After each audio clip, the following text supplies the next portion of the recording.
नमस्कार दोस्तों। 1994 का एक रिजोल्यूशन भारतीय पार्लियामेंट में पास किया गया है कि भाई आज नहीं तो कल हम जो ये पीओके और गिलगित बाल्टिस्तान है, मतलब कि पाकिस्तान ऑक्यूपाइड कश्मीर और गिलगित बाल्टिस्तान जिसको जीबीबी कहते हैं, उसको हम लेकर रहेंगे। अब उसी को यहाँ पर रिपीट करते हुए राजनाथ सिंह ने कहा है कि भाई हम जो है वो नॉर्थ की तरफ कुछ करेंगे। अब नॉर्थ की तरफ कुछ करेंगे मतलब कि वेस्ट में पाकिस्तान आता है, हमें पाकिस्तान नहीं चाहिए। हमारे नॉर्थ में क्या है, पाकिस्तान ऑक्यूपाइड कश्मीर और गिलगित बाल्टिस्तान वही हमारे कब्जे में है। तो कहने का मतलब यहाँ पर यह है कि अब जो है ये सिग्नल्स बार बार मिल रहे हैं कि पाकिस्तान को अंदर से डिस्टर्ब किया जा रहा है, पाकिस्तान को यहाँ पर सिविल वॉर वाली सिचुएशन क्रिएट की जा रही है और उसका फ़ायदा उठाकर भारत कभी भी पाकिस्तान ऑक्यूपाइड कश्मीर और जीबी को कभी भी भारत में मिला सकता है। और यहाँ पर यही स्टेटमेंट किए राजनाथ सिंह का स्टेटमेंट जो है उसको डिस्कस किया जा रहा है। तो इसी के साथ ये वीडियो शुरू करते हैं। पाक ऑक्युपाइड कश्मीर में आज जो अत्याचार का बबूल बो रहा है, आने वाले समय में उसके सामने कांटे की ही फसल तैयार मिलेगी। पाकिस्तान को उसके जुल्मों का परिणाम जरूर मिलेगा, जरूर मिलेगा, जरूर मिलेगा। उन्होंने कहा जनाब कि जब तक हम जो आज़ाद कश्मीर है और गिलगित बल्तिस्तान वापस नहीं लेते, असल चीज़ें जो हैं वो तब तक ठीक नहीं हो सकती और हमें वो वापस लेना है। पाकिस्तान में अगर आप देखें तो सारे आपस में लड़ रहे हैं। डीजीआई भी जो उन्होंने प्रेस कॉन्फ्रेंस कर दी, अभी सियासी जमातें फ़ौज को जवाब दे रही हैं, हम इंटरनल लड़ाइयों में मसरूफ़ हैं। और डिफेंस मिनिस्टर राजनाथ सिंह की ये स्टेटमेंट है ना, आप क्या समझते हैं, इसकी क्या कॉन्टेक्स्ट है और इसका क्या इम्पैक्ट हो सकता है पाकिस्तान को और खिते की सिक्योरिटी? क्योंकि भारत का जो है वो डे वन से यही स्टैंड है और उसको मुख्तलिफ शक्लों में मुख्तलिफ तरीक़ों से जो है वो मुख्तलिफ पॉलिटिशियंस अपने अपने दौर में पेश करते रहे हैं। ये पाकिस्तानी साइड में बहुत ज़्यादा एग्रेसिव है, जैसे कि आपने कहा, इसलिए लगता है या हार्ड लाइन कि पहले जो है चूँकि मोस्ट ऑफ द टाइम वहाँ पे कांग्रेस की हुकूमत रही है, तो कांग्रेस जो है ना ये इसी बात को बड़ा माइल्डली एक दूसरे अल्फाज में पेश करते रहे हैं। उन्होंने कभी इस तरह की जो है वो ट्यून जो है वो इख्तियार नहीं की कि जी हम ले लेंगे, कर देंगे। वो ज़रा दूसरे तरीके से बात करते थे कि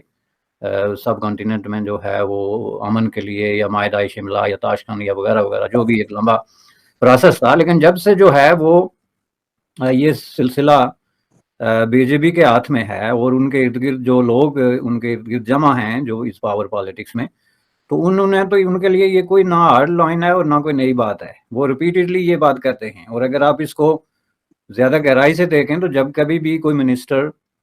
जम्मू कश्मीर में जाता है या जम्मू कश्मीर के हवाले से कोई डिस्कशन होती है, तो उसमें ये फ्रीक्वेंटली जो है वो यूज्ड स्टेटमेंट है कि जी हम गिलगित बल्तिस्तान और आज़ाद कश्मीर, जिसको वो पीओके कहते हैं, पाकिस्तानी ऑक्युपाइड कश्मीर, और जिसको कुछ लोग पाकिस्तानी एडमिनिस्ट्रेटेड कश्मीर कहते हैं, ये हम उसको वापस लेंगे। तो अब मैं समझता हूँ कि ये ऐसे मौके पे जो ये स्टेटमेंट आई है ये बड़ी इम्पॉर्टेंट है कि ये चूँकि एक ऐसी सिचुएशन है कि पाकिस्तान के अंदर एक बहुत बड़ी हलचल मची हुई है और पाकिस्तान में इटसेल्फ जो है वो एक मल्टाई लेवल किस्म की लड़ाई लड़ी जा रही है इक़्तिदार। इसको मैं ये वो किसी तरह की कोई हेरोइक किस्म की कोई जंग नहीं हो रही, लेकिन बुनियादी तौर पे इक़्तिदार की लड़ाई है। लेकिन उसकी जो शक्लें उभर के सामने आ रही हैं वो ये दिखा रही हैं कि ये काफ़ी एक ख़तरनाक मोड़ जो है वो इख्तियार कर रही है। तो उस वक्त आप ज़रा ये देखें कि ये इस तरह की जो स्टेटमेंट है वो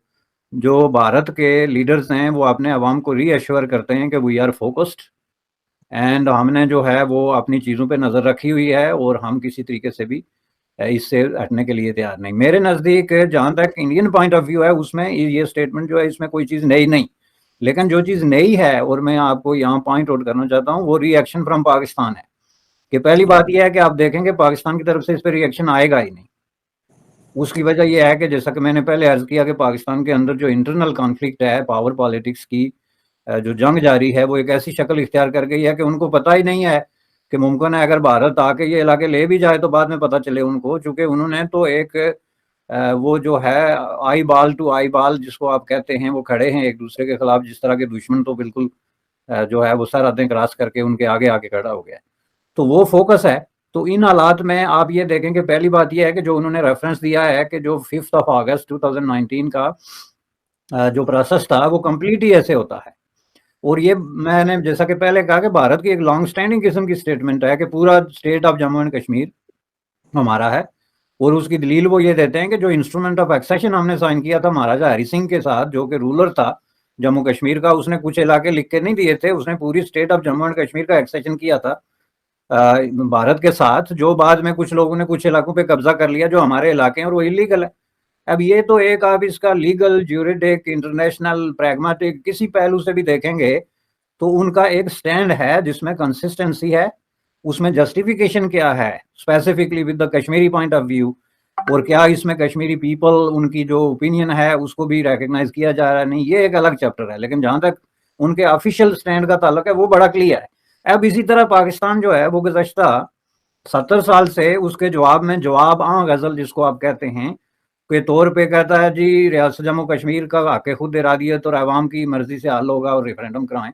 लेकिन 5 अगस्त के बाद उनका ये भी जो है वो सिलसिला जो है वो बंद हो गया। वो जो स्टेटमेंट्स देते थे वो नहीं दे रहे हैं। और ये इस चीज़ की आप जाहिर है एक बहुत ही क्लियर बात है कि पाकिस्तान जो है वो सरेंडर कर चुका है ऑन कश्मीर इशू पे, कंप्लीटली सरेंडर मैं इसको कहूँगा। चूँकि जब आप मिलिटरीली लड़ने के लिए तैयार नहीं, पॉलिटिकली उसको टेकअप करने के लिए तैयार नहीं, डिप्लोमेटिकली आपने सरेंडर कर दिया, नो एम्बेसी, नो आपके वो जितने आपने आउटपोस्ट खोली हुई थी इंटरनेशनली कश्मीर इशू पे प्रोपोगंडे के लिए, वो सारे खामोश हैं, मिस्टीरियसली साइलेंट, ना कोई स्टेटमेंट आती है। आपने जो सेंटर खोले हुए थे जगह जगह मुख्तलिफ प्राक्सी सेंटर में उनको कहूँगा कश्मीर के नाम पे, वो लोग बेरोजगार हो गए हैं और वो दूसरे धंधों में किसी ने रेस्टोरेंट खोला हुआ है, कोई कुछ कर रहा है। तो ये चीज़ें शो करती है कि you have completely surrendered on the issue. अब इसको सरेंडर करके तो चुपके से निकल जाना जो है उसकी गुंजाइश नहीं है। मैं ये समझता हूँ कि अब पाकिस्तान को सामने आना चाहिए और आके इस मसले का हल पेश करना चाहिए कि भाई ठीक है, अगर हमने सरेंडर कर दिया तो कर दिया, इन शराइत पे कर दिया और ये चीज़ आ गई, या अगर हमने नहीं किया तो ये फार्मूला है हमारे पास। ये जो मिस्टीरियस किस्म की खामोशी इख्तियार करना और इस तरह के मामलात का कोई जवाब ना देना जो है, ये मैं समझता हूँ कि इस चीज़ की दलालत है कि आप दूसरे अल्फाज में जो है वो एग्री कर रहे हैं, वो राजनाथ सिंह हो या उससे पहले जो डिफरेंट मिनिस्टर्स हैं। तो मैं इसको ये कहूँगा कि तीसरी चीज़ जो बड़ी इंपॉर्टेंट है कि जहाँ तक भारत की तरफ से ऐसे बयान का ताल्लुक है, तो जब पाकिस्तान में जो पॉलिटिकल लड़ाई ऐसी सतह पे हो तो मैं नहीं समझता कि is advisable for Indian ministers to give a statement like this, क्योंकि वहाँ पे एक लड़ाई एक फैसला कुन मोड़ पे इस वक्त पहुंची हुई है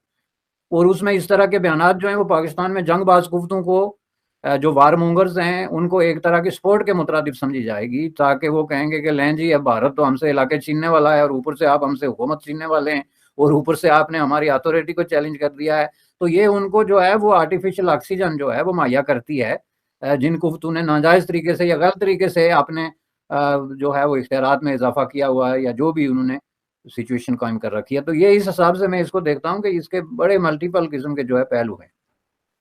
बिल्कुल सही कह रहे हैं आपके, इसके मल्टीपल किस्म के पहलू हैं। तो बिल साहब यहाँ पे एक मैं ये पाकिस्तानी कॉन्टेक्स्ट भी आपके सामने रखना चाहता हूँ, जिस तरह आज एक हुई, इस पे भी थोड़ी रोशनी डालें कि ये जो आज DGISI की और DGISPR की जो प्रेस कॉन्फ्रेंस है, आप क्या समझते हैं इसने पाकिस्तान की, क्योंकि ये DGISI पहली दफ़ा पाकिस्तान की तारीख में कभी मीडिया पे आए हैं और इस तरह आकर उन्होंने बात की है, आप क्या समझते हैं इसकी क्या रिपोकशंस हो सकते हैं पाकिस्तान की सिक्योरिटी के हवाले से, और वो जो फॉल्ट लाइन्स पाकिस्तान के अंदर एग्जिस्ट करती थी क्या उनको मजीद तक़वियत मिली है? आप क्या समझते हैं कि पाकिस्तान मजीद एक्सपोज हुआ है, वल्नरेबल हुआ है इन चीज़ों से, कि हमें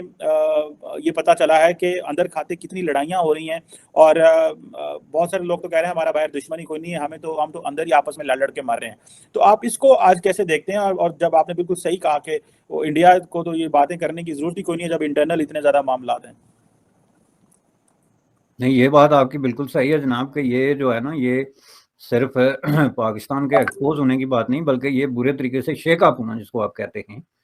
कि जब आपकी जो है वो तर्जमान एस्टेब्लिशमेंट के या फौज के या जो भी मिलिट्री स्पोक्स पर्सन है वो इस तरह की वर्शन लेके तो प्रेस कॉन्फ्रेंसें करना शुरू हो जाएं, तो मैं समझता हूँ कि ये जो है ना, ये सारा ड्रामा जो गुज़श्ता 50 साल से चल रहा है ये उसका क्लाइमैक्स है और लोगों को ये समझना चाहिए कि ये उसका क्लाइमैक्स है। मैं आपको बताता हूँ कि आपका एक जर्नलिस्ट कत्ल हो जाता है,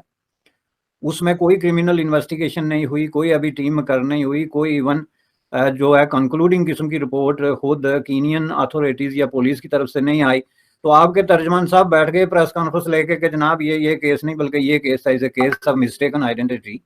इसका क्या मतलब है कि आप अगर जब इस तरह की प्रेस कॉन्फ्रेंसेस करेंगे, यानी आप बगैर किसी चीज का कोई नतीजा निकाले, इंतजार किए, आपने पहले ही फैसला कर लिया कि नहीं जी इसको तो कोई मार ही नहीं सकता, ये तो है मिस्टेकन आइडेंटिटी, जो कि हकायक के साथ किस तरीके से मुतसादम है। किस तरीके से कि कोई भी जी रूह आदमी, जी होश आदमी जो स्टोरी है या नैरेटिव है कीनिया की पुलिस की तरफ से बच्चे के अगवा का या जो है मिस्टेकन आइडेंटिटी का, उस पर कोई बिलीव कर ही नहीं सकता। कोई दुनिया की पुलिस ये काम नहीं कर सकती।